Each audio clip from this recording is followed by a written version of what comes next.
Welcome back. This is the fifth part of the six-part deployment to AWS that we are running through. Deep learning applications on AWS with primarily AWS Lambda, but also a whole lot of other tools. This fifth part is the deep learning part. So we're going to actually train a model, export it, compress it, and then upload it to an Amazon S3 bucket initially, and then bring it into a container image. And I'll explain why we're going to do that way as we go through the steps. As normal, those steps are on the web page. Before I bring that up, let's take a quick look at the architecture. We're now on stage 5, so 2 more. The last one's relatively short, but before we get there, if you recall from stage 4, we had a hosted app up and running. It is not ready in the sense that there's no model behind it. It's model ready, but without any hookup. So we need to create that model essentially here. And what I'm going to do is walk through the steps. Got a script. We're going to run it in Colab mainly, as you can see here. It's going to bring in libraries that we need, primarily TensorFlow and via the Keras wrapper. So we'll do the walkthrough, not necessarily code block by code block, but section by section in our script. Create the big model. That big model is actually too big to host on our containment image, so we're going to actually compress that down into a TensorFlow Lite model. I'll show you how to do that.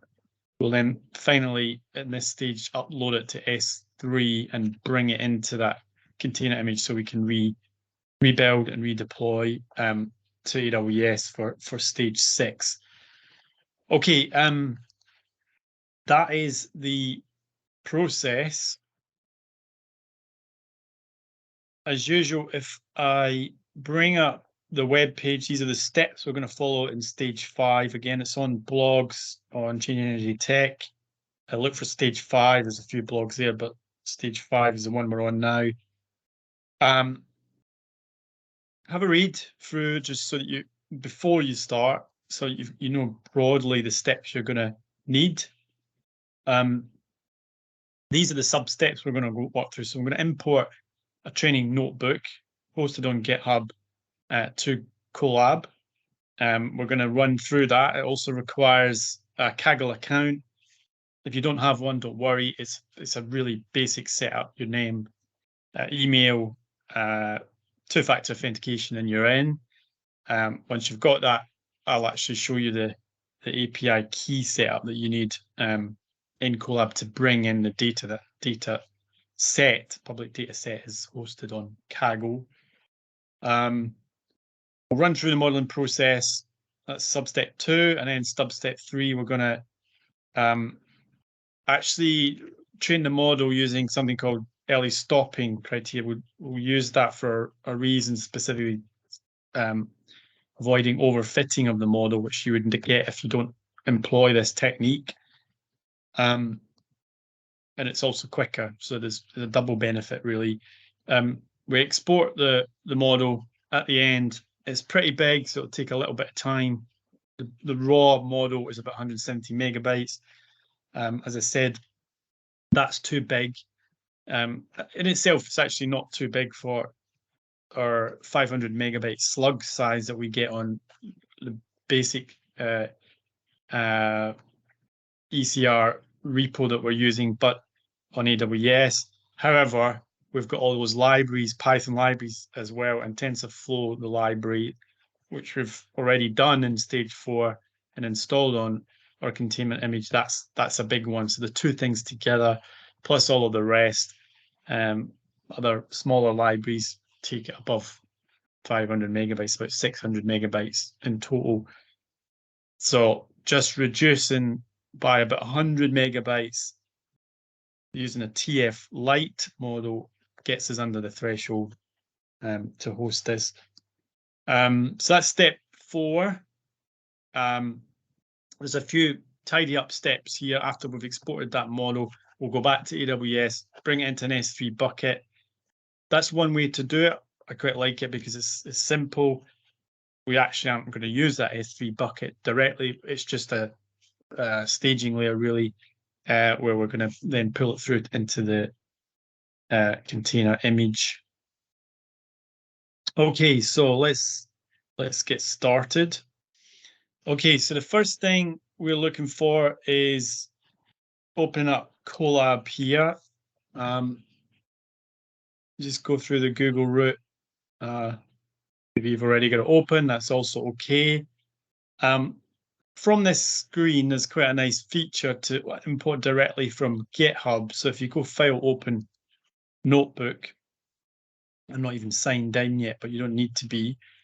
Go to the GitHub tab there, and the URL that's on the web page for the steps for this part of the video series, this one here, you can just copy that and plug it in there.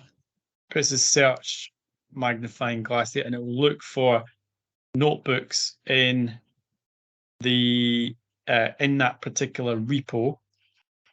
For some reason, it's given a few other options there for me, but the one I want is 5.5 there.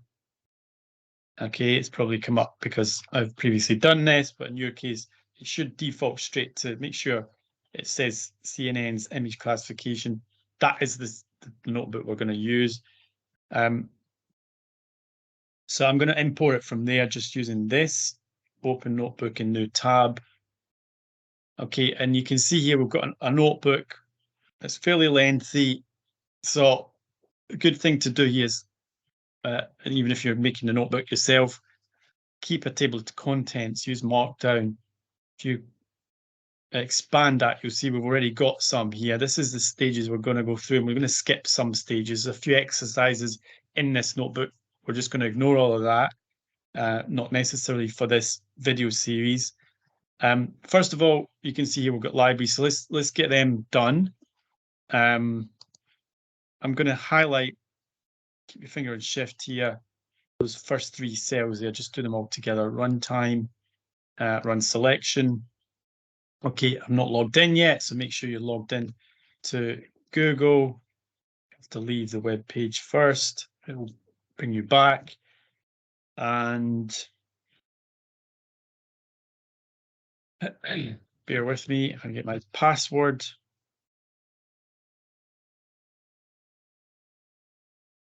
Okay, so we're now logged in. You can see up the top right there, it's logged in. Same again, highlight those first 3 cells, runtime, run selection.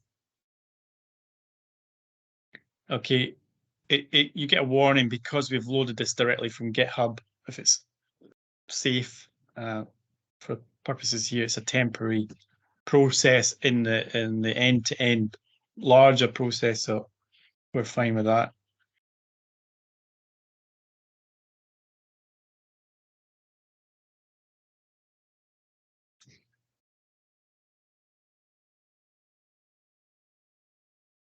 Okay, so it should run relatively quickly. Just check as well, one thing that you can do, I've got an error and we'll check that in a second. One thing you can do with Colab, obviously the great thing about Google here is you can provision or run using GPUs. If you're unsure, go to runtime, change runtime type.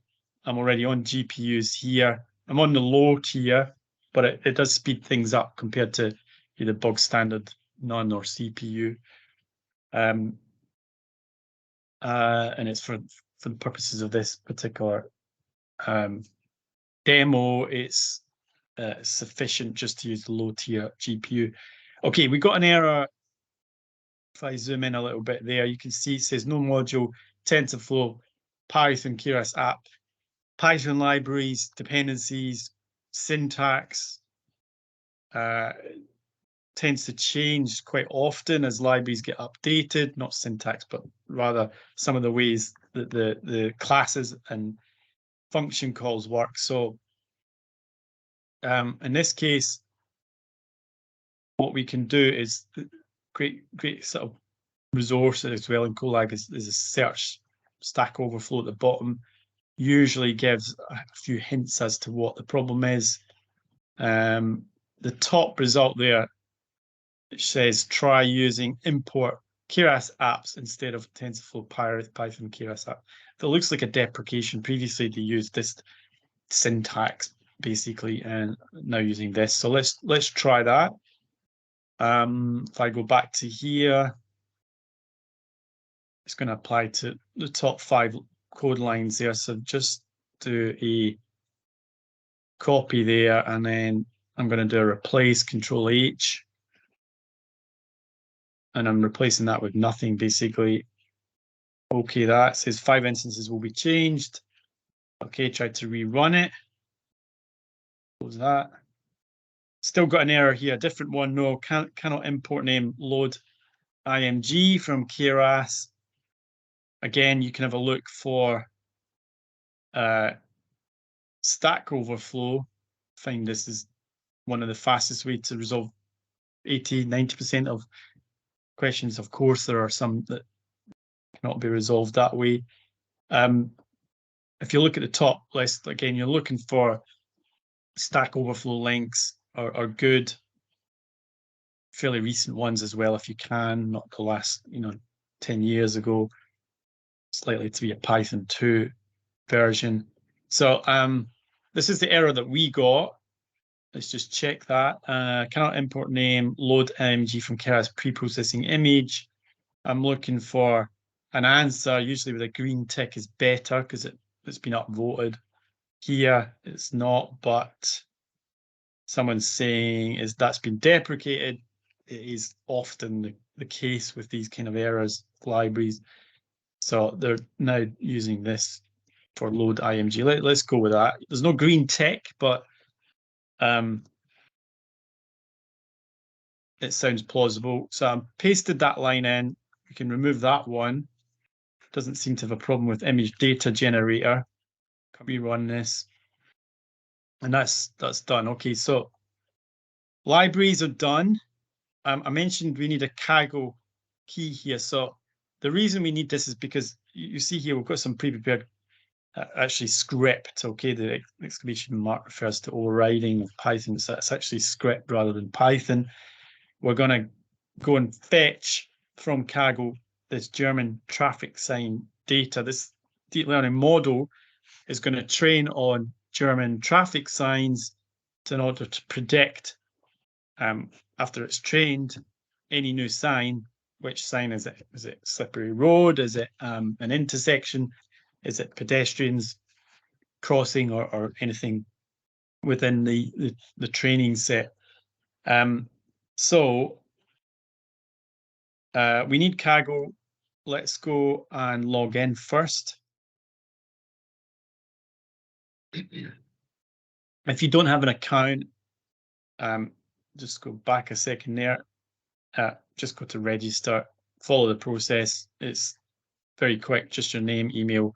You'll get an email, if I recall, last time I did this, it will send, you need to click on that email to authenticate, and then you're in with your email. Okay, password as well. All right, now, all I'm interested in here really is API keys. So if you go to top right corner, most of these apps, cloud software that is used in AI, machine and deep learning, the settings are usually in the top right corner. So settings, if you scroll down here, I'm going to create a new token where it says API. It will dump down there, if you can see, Kaggle.json. In my case, I've just done one, so it's put a 1 in brackets beside it.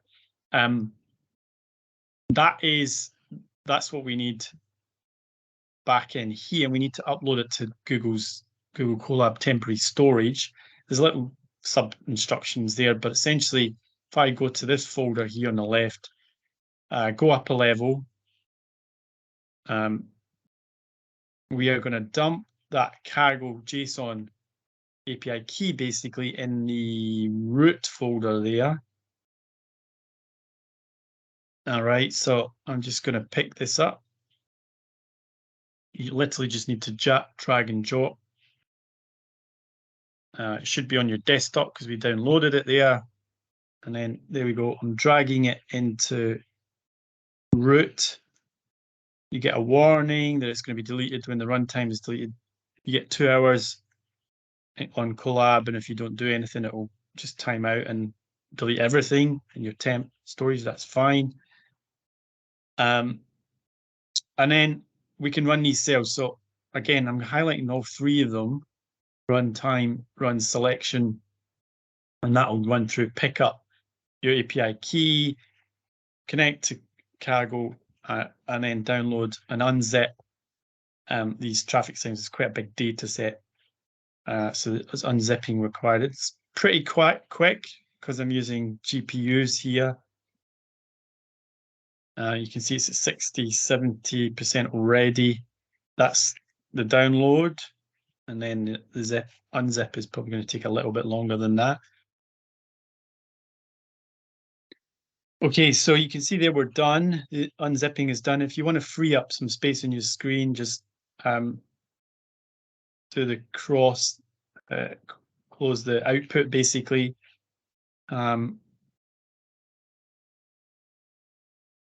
And we'll zoom in a little bit. Okay, so we're now at, let's go back to our table of contents. We've done first 2. We'll speed up a little bit now. EDA, I'm going to do all of this together. So obviously I would advise you to maybe have a quick walkthrough of the notebook before you do this, just to understand what's happening. Essentially, during this step, we're pulling those images in, having a look at them, seeing what we've got. As you will see, there are a number of categories of traffic sign. This is going to be a deep learning classification problem, essentially. So our image classification problem. So it's running through the different types of image. I'm highlighting all those cells under EDA, runtime, run selection. And what we've got here, you can see this is the number of training images we've got per category. It's imbalanced. So these are the categories we're going to predict, 10 of them. There are actually more than that in the data set, but for an interested, a pared down demo, we've only chosen 10 of them. And we need to balance it out because this is going to cause problems when we actually train the model. We'll get biased probably towards right-of-way signs and yield signs as the dominant classification. You can ignore the exercises there for just training on deep learning, or have a go at them, by all means. Reach out if you need help. We've got an error here. Let's scroll down. Saying that random is not defined. What has happened here is we've lost a code block. What's happening in this cell and the next one is that we're creating a test and validation set. We've lost the training, the equivalent training code block as well. So what I'm going to do, sometimes this happens, you accidentally press delete and the cell's gone. So it's basically a copy of this one that should sit in between those 2 exercises. I'm just going to paste it in, and obviously where it says test here, it needs to say train. So do Control H to replace, and don't replace all here because that'll go through the whole notebook. So find next. We want to replace that one. Okay, that's there. Let's go up a little second. Yeah, okay, replace. We're at the top there.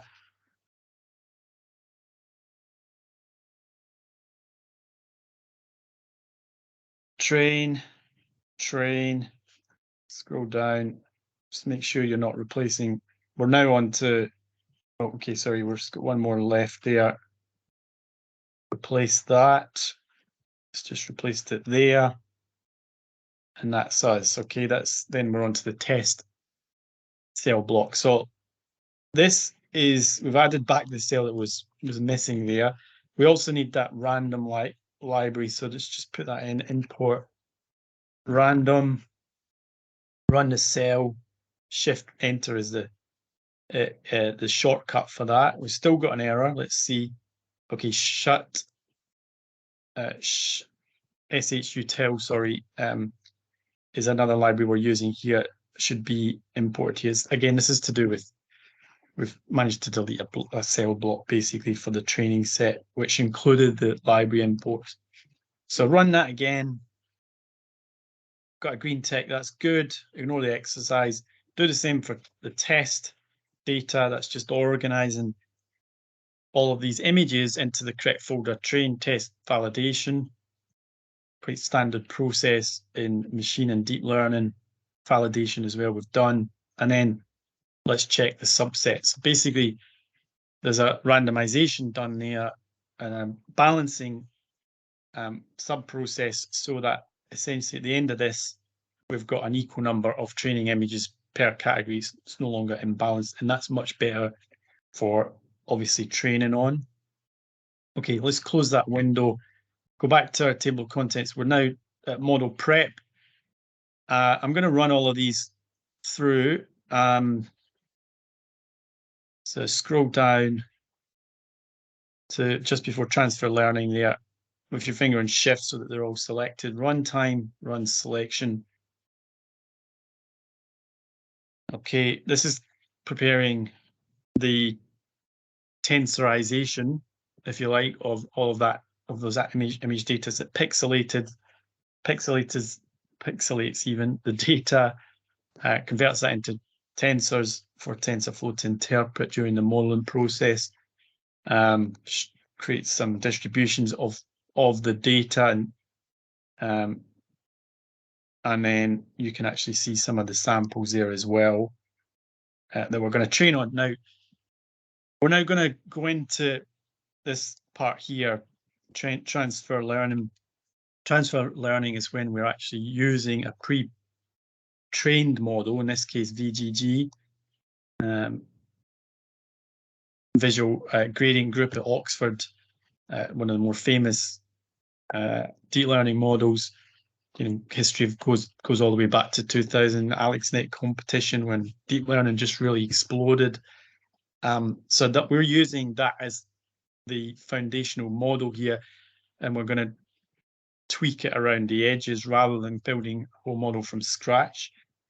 Obviously, that speeds up the process, and it's the preferred way to really scale.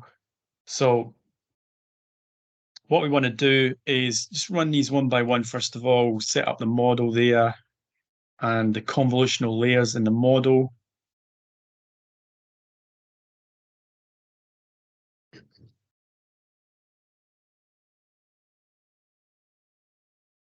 Okay, you can close outputs, just close them to free up the space on the screen.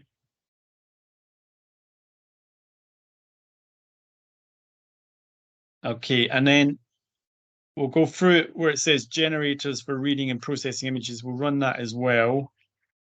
That's our pipeline of images that we're going to fling into the modeling process. Now I'm going to skip where it says compile and build the baseline model. I'm going to skip this because this doesn't involve early stopping. It's going to run for 10 epochs. Take some time to do that. And actually what ends up happening, you can by all means run it in your own time. You'll see that the accuracy of the model starts to degrade after a point, and we don't want that. So we're going to skip ahead to early stopping criteria, run from there, and you'll see here, this here is setting where the model's going to go when it's run. So that is the model that's going to be exported from this training process. Start the model itself in the next cell block. You see there it's epoch 1 to 10. It'll take a little few seconds to get started. Once it's up and running, it's fairly quick. And we're not going to bother too much about metrics here because we'll see the accuracy and the loss from this process. It should be pretty good. Fine for our purposes here, and then we can proceed. Okay, so our model has stopped. It says there at epoch 3, early stopping. The reason for that is if you look at the loss between epochs 1 to 3, losses come down as you would expect quite dramatically. Accuracy is shot all the way up from only 0.6 after one epoch, all the way up to 0.997. Pretty good. We should more formally correct, check, I should say, the remaining performance parameters, things like area under the curve, rock, precision recall, of course, confusion matrix as well to see what went well, what didn't, and apply this to a test set. All of that is in the notebook. If you carry on with it, we're not going to cover that here.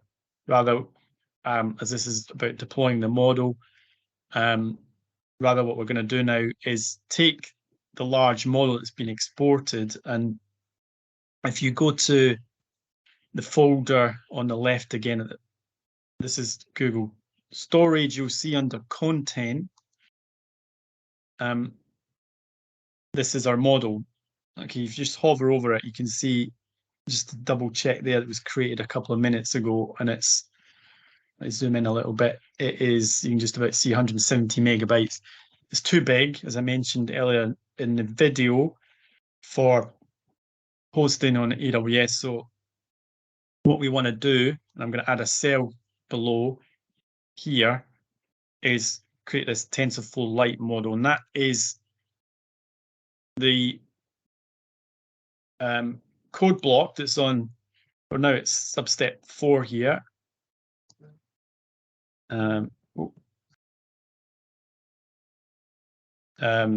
Sorry, stage 5. So substep 4 is exporting the model and converting it to TF Lite format. That bit of code there is what we need. If you copy that as it is,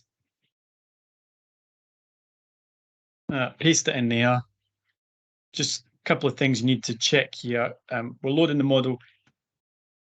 Either change it here, the correct name of the model, or change it here. I'm going to change it here as suggested by the documentation. So my model, just use the 3 dots there and edit, rename file, and then run that cell. It's going to pick it up, compress it.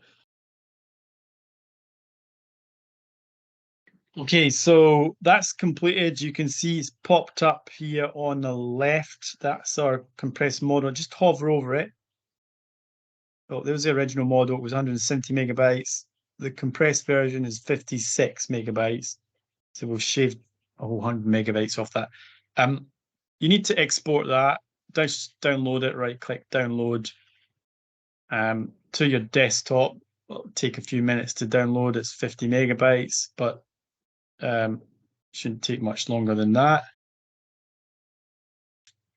To download, you can see mine is just downloaded there. It did take about 5 minutes for me.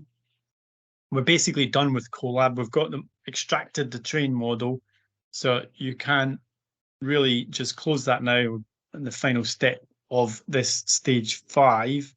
Final step is, again, it's all there on the web page, but basically we need to upload that model to S3 and then bring it into our EC2 instance, rebuild it with Docker, push it to ECR. That's the process. So obviously we're going back to AWS here, and let me bring over our console. I want to go to S3 here. Just be careful you're in either global or EUS1, the region that you've used for the rest of your resources. Okay, so this is the S3 interface. We're just going to create a temporary bucket for this. We'll be back here in stage 6 because we also need to do some config there to work with the image upload in the actual app. But here, what we're using S3 for is a staging layer for the model to bring it into the container image. So we just need a temporary bucket, and we're going to remove it afterwards. So just give it a name, dashes, no spaces.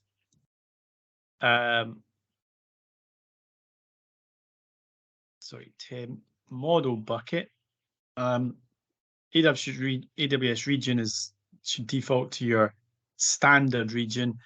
We're going to need public access to this. So just uncheck that for now. As I say, we'll immediately delete afterwards. Create bucket.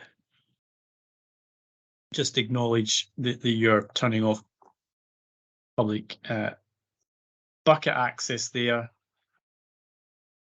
Okay, you can see there it is there created. Just click on that, and then we're going to upload the model that TF-Lite model that we exported a minute ago from Colab. Okay, just drag and drop it into there. Make sure it's reflected. Everything else we'll take as default, upload.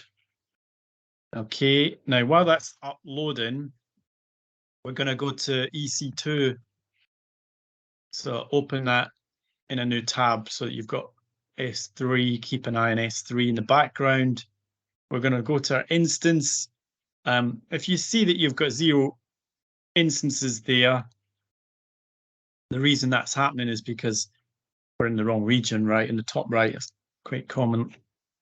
See, it's a bug. Really, AWS should have logic to default to the last region you're in. But anyway, back in AWS 1.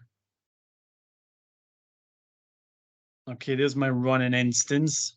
Click on that. T3 small.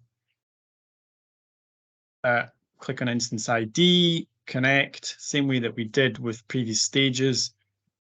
Connect again. Okay, while that's connecting, let's check progress on our bucket upload. Upload has been successful. You can see TF-Lite there. Now, what we do need, as suggested in the web page, is that we need to take the URI basically for the uploaded model. So just click on it. I'll open a new screen there, and button at the top there, copy S3 URI. Back in EC2, just again, slow down a little bit. Just need to be in the right folder for doing this. LS tells us that we're at we know the root. Obviously, when we log in, we need to go into that folder shown there, Lambda DL AWS. Use your tab button to autocomplete.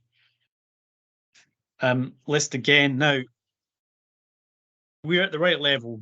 We are going to copy that model into the Python subfolder. You don't need to be in the Python subfolder, though, to do the copy, because we're actually going to specify it in the command. But if you want to have a quick look what's in there, you can also cd into Python. Have a look. At the moment, we've just got our Python script for the deep learning model, the inference process, actually. So that's all good. In a minute, besides that script, we should have our model. So go back up a level first. We're at the level of effectively the cloned GitHub repo again, and then just copy the command shown in the web page. Paste it as plain text. Now, before you run this, that bit there needs to be replaced with our S3 URI. So back in here, just copy that again, and then right click here, paste as plain text. Okay, and just sense check that, saying AWS S3 copy CP. There's the name of the URI, the URI, and then at the end it should say Python. I seem to have lost the N from Python. Okay, enter. Okay, it's pretty quick. One of the better interfaces on AWS is between an EC2 instance and an S3 bucket. We just had to make that public access to get that. Just check it. ls. Okay, we're still at the same GitHub repo level. Oh, you can't see the change there, but if you cd into Python, the subfolder,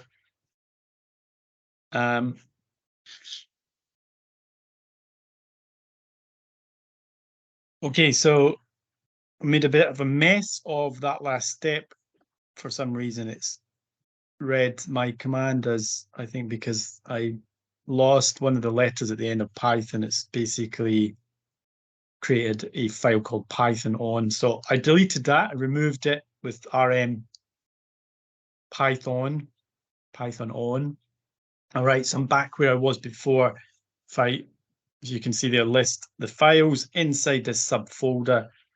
We want the model to be copied into that subfolder. So I've already got the command above, so you just press the up arrow to cycle back to that command. There we go, AWS. I'm going to remove the ON at the end. Check it again, looks good. Enter. Okay, it's downloaded the model, and it's telling us there it's copied it to Python subfolder, so that looks much better. ls cd into the Python folder, ls again, and you can see that we've got our Python script that was there before, plus the model, and we're done.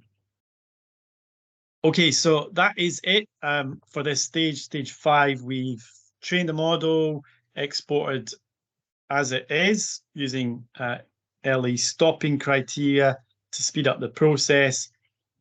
The performance looked pretty good. We didn't check it fully, but you can do, and there's plenty of code blocks in that notebook to go further and do some further checks if needed. We then compressed the model because 170 megabytes is too big to host on AWS. We compressed it down to 60, uploaded it to S3 as a staging layer, brought it into our EC2 instance for the time being. We haven't rebuilt yet. We'll do that in stage 6, along with a few more config changes before finally redeploying with the entire model for our final hosted app. So thank you for listening again, and we'll see you in the next final stage of this video series. Thank you. So again, just a final note on stage 5, as a cleanup exercise, really. We have now got our TensorFlow Lite model in our EC2 instance, so we can redeploy that, rebuild our container and redeploy it. You should clean up on S3 though. So if you go back to your interface, S3 here, go back to the bucket level here. Temporary model bucket was the one that we created, which I'm just going to get rid of the entire bucket, which has that model in it. We don't need it anymore, and it's exposed as well, albeit momentarily, because we made it public. So better to first need to empty the bucket, copy in the name of the bucket itself, not the name of the bucket, sorry. In this case, just need to type delete. In fact, permanently delete. Empty it. Okay, exit that. And now process is always empty, and then delete the bucket itself. To delete it, you need to put the name of the bucket. Copy, paste. Okay, done. So we've just done some cleanup there. In stage 6, we'll come back here and you'll see we'll be using our existing bucket for the image processing that's involved in the actual deep learning app on AWS. We'll cover that in the next stage. So thanks again.